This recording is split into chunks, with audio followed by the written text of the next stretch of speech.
2022 елның 18 февралінен Татарстанда кайбер категория кешеләренә үйләренә газ кырту чыгымнарын каплауга субсидия бирү турында карар кабул ителде. Дәүләтнең мондый төр ярдәмен Зәй районы халкы да хуплап алды. Югары Пәнәш авылында яшәүче Хәбиевлар күп балалы гаилә, яңа йорт төзүче яшьләргә бу аеруча зур ярдәм булды. Авыл җирлеге башлыгы Мөнир абзый безгә әйтте, что газ буенча 80 многодетный балаларга 80 мең акча кайтарыла ди.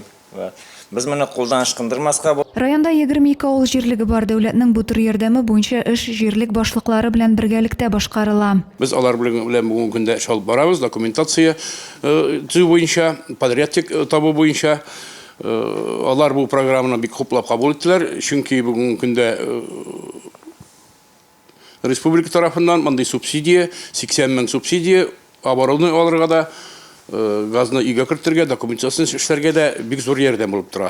Үйләренә газ кертү буенча субсидия күп балалы гаиләләргә, Бөек Ватан сугышы ветераннары, беренче, икенче группа инвалидлар, инвалид балалары булганнарга һәм аз керемле гаиләләргә каралган.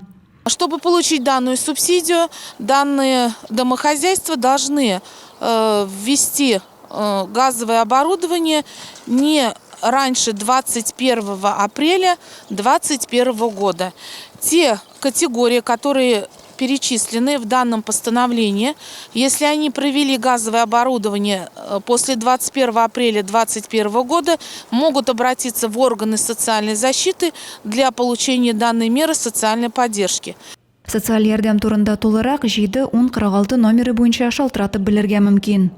Адилә Борханова, Александр Тимофеев, Денис Ипатов, Көньяк көнчыгыш хәбәрләре.